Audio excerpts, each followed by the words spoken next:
In my mind, I'm a legend. In real life, I'm a legend. Can't stop, never stop winning. All this money flowing. In my time, learn the lesson.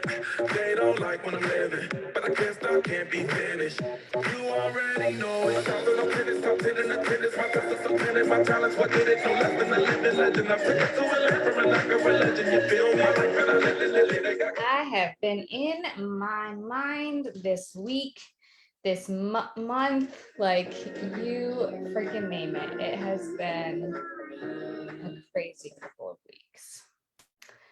And I've kind of been lying to myself. I've been kind of lying to you guys. And so I thought, like, why the hell not just come here and be honest and real and tell you guys the truth. So before we get started, real quick, it's the last Thursday in January, which means that this is the last time that this live is going to be recorded publicly. Starting next week, it's going to be in the group, the You by Design with Louise Barnett group. So make sure it's a free group. Just make sure you come on in there and you'll be able to catch the weekly lives. So this is the last time that these will be publicly broadcast on all of your platforms. But yeah, like, I know so many people can relate to this, but I had one of those months where just like shit keeps dropping, shit keeps not getting better. It just keeps getting busier, which I guess is a good thing. Bills keep getting higher, and it just like keeps compiling and compiling and compiling. And when you get to that point, you're kind of faced with a couple of choices. And to give you guys some clarity, it's no big secret. I've had COVID since December 26th. So I have been sick since December 26th. Yep, it's January 27th. And in some way, shape, or form, every day I have fever, migraine headaches, just feeling like crap, you name it. I got an upper respiratory infection on Monday, and now my blood work indicates that I need screening basically for potential autoimmune deficiencies. So, it is what it is, right? It's one of those situations where I could play the victim. I could say like, oh, coulda, woulda, shoulda, if only I had done this differently. It's one of those situations where I could say, you know what? Like, I'm just going to wait. I'm just going to wait until this gets better. I'm just going to wait until February. I'm just going to wait until I have some answers. I'm just going to, wait until ABC and XYZ bills are paid off. Whatever it is. But if I did that, like, I wouldn't be moving forward. I wouldn't be going anywhere. So certain things I have absolutely no control over. I have absolutely no control over my symptoms right now. I have absolutely no control over the fact that my daughter is home from school because they shut the schools down. There are certain things that just are, and that's okay. And if those things mean that I'm operating at 40%, 50%, I think 70% is maybe the best I've been able to operate this month, then like, that's fucking awesome. Because at least I'm operating at a higher level than zero or backwards, even worse. So I get it. Not having control sucks. It's not fun. But what's worse is having an opportunity in front of you and not taking advantage of it and not taking back the control to change your lives. So it's okay that there are things you might not have. He's still out there. But guys, make sure you mute yourselves, please. But identify what you do have control over and move forward. So I'm going to move into the lies now that I tell myself. You guys are probably telling yourselves too, and talk about some strategies that we can use to move past those, because so much over the past 2 years has been in that kind of out of control bucket. And I just want to say a quick shout out to Rita, Elizabeth, Johnny, everybody who's joined on all platforms. I have like my eyes are bopping everywhere because this is the last time we're going to be broadcasting on all the platforms. But thanks so much for joining. And if you have some questions, go ahead and type them in, and we'll see if we get time for them today. If not, DM me and I will be sure to respond directly to you. So the first lie that we tell ourselves is we fear it more than we want it. A lot of times we'll hear you have to want it more than you fear it, right? So, our comfort zone is fuzzy, it's warm, it's safe, it's, all these wonderful things, but that's literally all it's ever going to be. It's never going to grow. It's never going to blossom. It will never evolve. It will never change. And we stay there because it's predictable. It's what we know, and it's very certain. So then we kind of start to think about, okay, well, what do I want? If I want to get outside my comfort zone, if I want to get outside of that fuzzy warm space, let's just think about the things that I want. Okay, so think about this with me. I want to grow my business to 7 figures. I am getting married in July, and I would like rock and bod. Like I want a 6-pack abs before my wedding. I want to stay sober. I want to be more organized. I want to control my temper. I want to invest my money in the right things. I want to be a published author. And I want. Like the list just goes on and on and on. And what happens with the list is great. Like that's where you have to start. The problem with the list is it becomes too big and it becomes unmanageable. And so then I think a lot of times that's where we stop. And we have to push ourselves to want it more than we fear it. So how do we do that? The reason sometimes we stop there is, aside from the overwhelm, is that idea of, failing. Well, if I try to write a book, what if I don't finish it? Right? If I try to grow my business, what if I don't? What if I stay where I am? Fear of the unknown. I don't know what kind of work it takes to write a book. I don't know. I haven't done the research. I have no idea. So maybe I'm not going to start then. Fear of the uncomfortable. Certainly, I think we can relate, physically when it comes to our health and nutrition. Like, yeah, it's not super fun necessarily to eat gluten-free and dairy-free, but if that stops my immune system from freaking out on me, then that's probably enough motive for me. Hi, Jeremy. Thanks for joining today. So that's the other thing. Fear of sacrifice. So many of us, myself included, we want something, right? We've crossed the first step of wanting something, but are we willing to sacrifice? Like, what are we willing to give up? Because that's always an ebb and flow balance right there. So here's the thing. Everything I just described is scary. It overwhelms us, and that's where we get stuck. So the next thing is to create a plan. So take everything you wrote down that you want, that then became a little bit too much in your brain to handle. And now we just have to create a plan for it. And we have to define it. And we have to be really strategic. And that's what I do a lot in the Academy.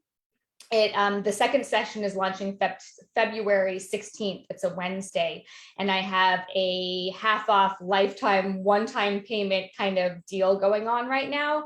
So go ahead and check that out at louisebarnett.com so you can learn the details of that. But in the Academy, one of the things that we do is we take a deep dive into this, and we have multiple sessions on developing a strategic and actionable plan where it'll literally make it logically easier for us to execute and get what we want, and want it more than we fear it. And once you break it down and compartmentalize a lot of these things, like I talk a lot about just this idea that like my perfect day is a day where I wake up and execute. And that's it. Because literally I have been so strategic ahead of time that that's all I have to do. So I'd love to chat more about that, but we do have very specific action plans, like templates, like just set up and go to make this shit happen for you. So I want this to happen for you. The next lie we tell ourselves, or that we've been struggling with, and this is huge, and it's trust, you know, and it's not just, I'm not talking about other people. I'm talking about trusting ourselves.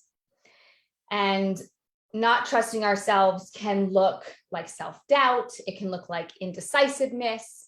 It can look like imposter syndrome, low self-esteem. There's kind of a big list that falls into this trust bucket. But ultimately, if we're struggling with any of those areas, there's a good chance that we are going to be stopping ourselves from moving forward and to progressing towards those wants that we listed earlier today. So I'm going to give an example that I don't talk about this a lot, probably because I'm still uncomfortable about it.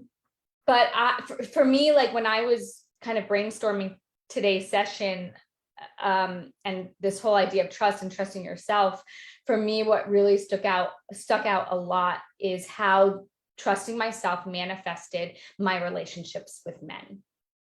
And it's interesting. It took me, I didn't realize this at the time at all. It's taken a lot of personal development and work to understand this, but I would compulsively seek out relationships that I knew subconsciously, I didn't know it consciously, but I knew would never manifest into anything.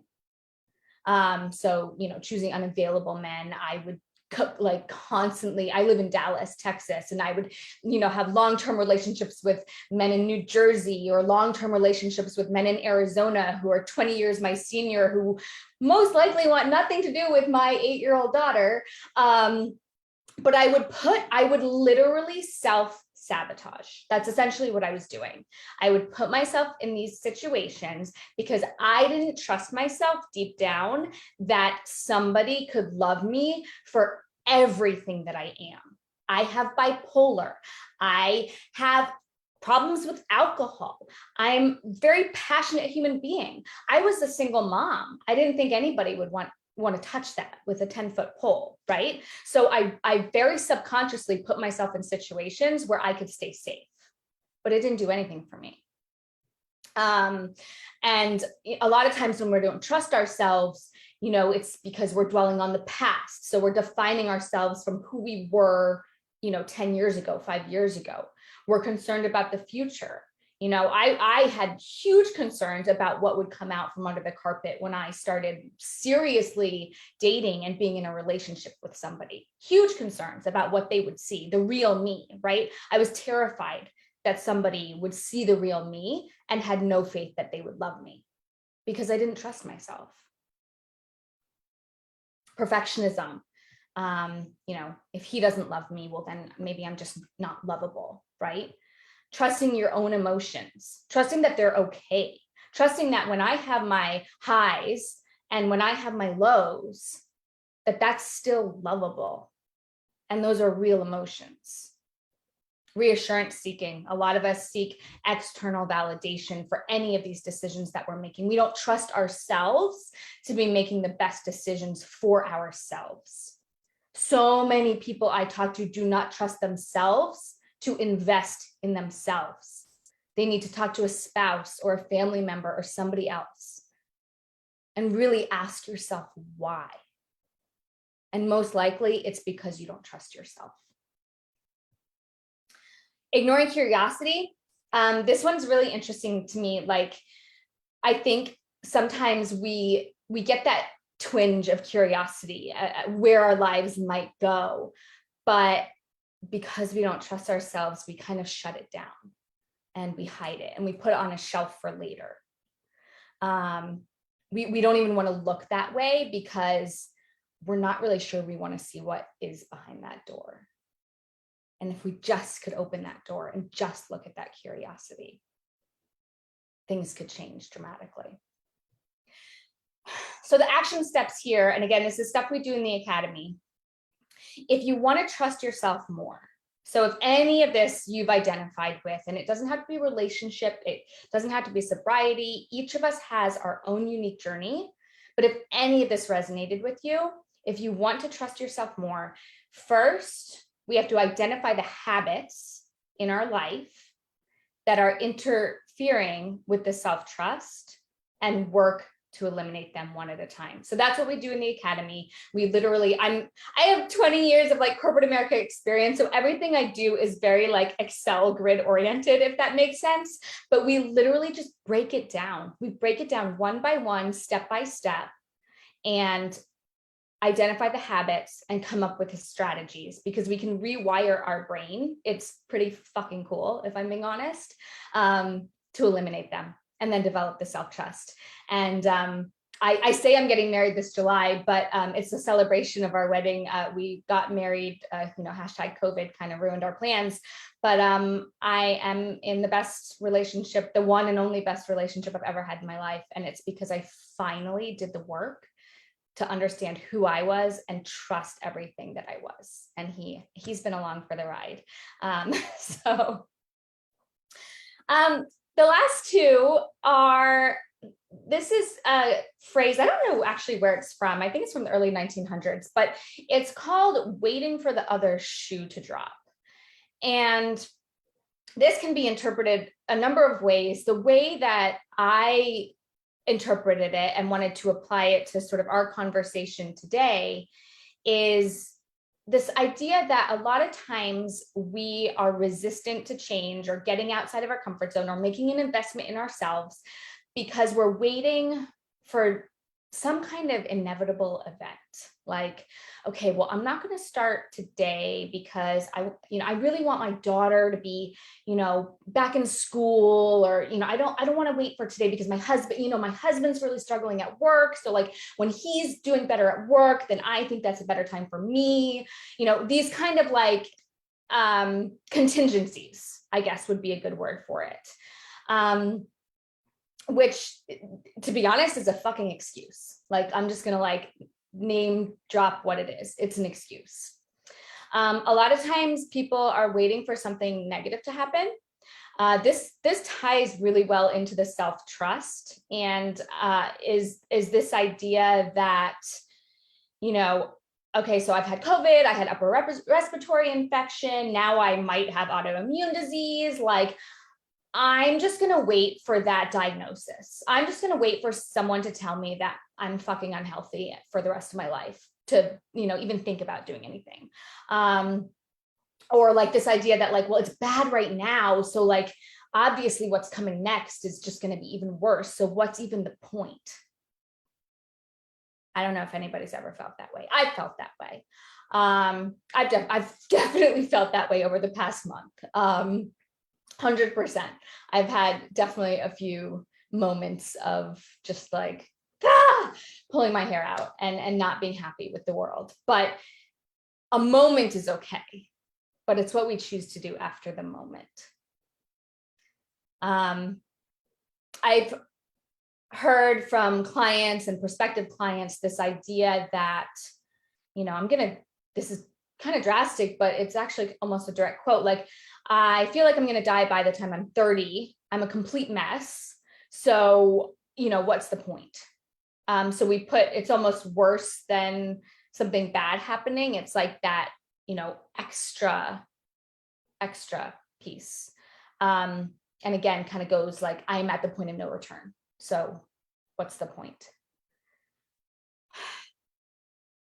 So I guess my question back to all of these excuses is, how can we be so sure of the shitty outcomes that we're painting in our mind when we haven't even bothered to put in the work?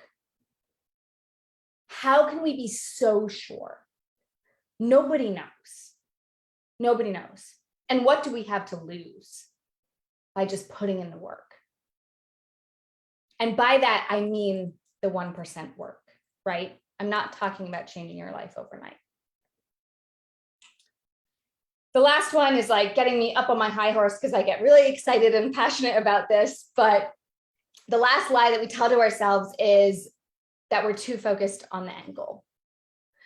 Throw the fucking goal away. Throw it away. I literally was in a hotel. I do public speaking to hotel sales teams. I was in a hotel last week, and I literally said, I kept the F-bombs aside, but I said, throw your goals away. And the director of sales just looked at me, and I was like, oh my God, she's going to throw me out of this room. But I mean it. I mean it. Throw the goal away. Or if that makes you uncomfortable, put it on the shelf. Just forget it. Focus on the teeny tiny habits. That is what will build up over time. That is what will be a force to be reckoned with. That is what will compound in our personal and professional growth.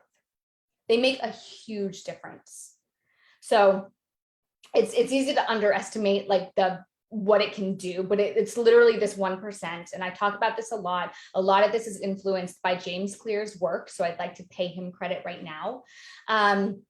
But it boils down to 1%. And if you focus on literally 1% growth every day, 37% growth will be achieved by the end of the year. If you're like wondering how that math works, just DM me. I will prove it to you, but I promise you it's not 365%. If you focus on 1% growth every day, you will achieve 37% growth by the end of the year. It's a fact. The challenging part too is that it will work against you. So if you're kind of stuck in this, waiting for the other shoe to drop, or not, not trusting yourself, or self-sabotage, any of these kind of mindset things, you're actually working backwards by 1% every day, most likely.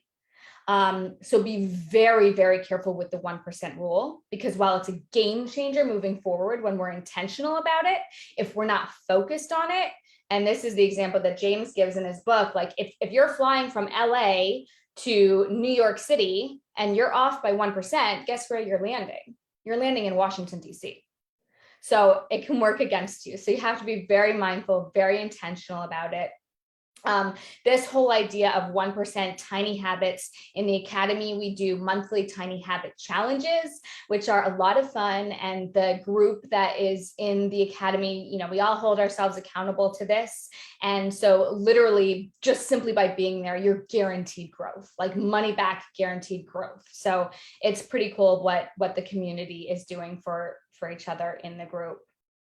So that is mostly what I wanted to talk to you about today. I talk to so many people every day, and it breaks my heart to hear the unconscious lies that we're telling ourselves. And I say unconscious because I truly believe that these individuals are not aware that they're lying to themselves. And so I hope that this was of some value to you today. I hope this shed a little bit of light onto potentially what is going on behind the curtains, in your own mind. And just, awareness is step number one. So just bringing that to the forefront and being aware of it.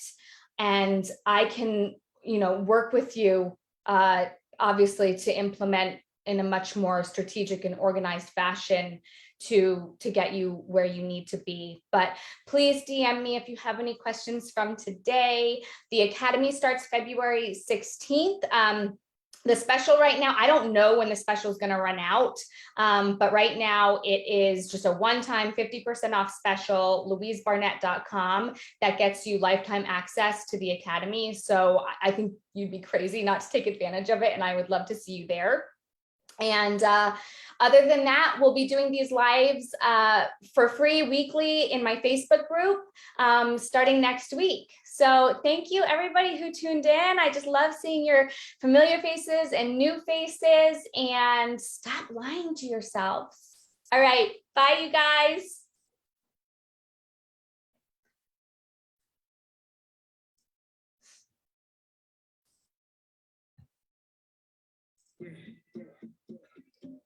Nah, simile, rudimental.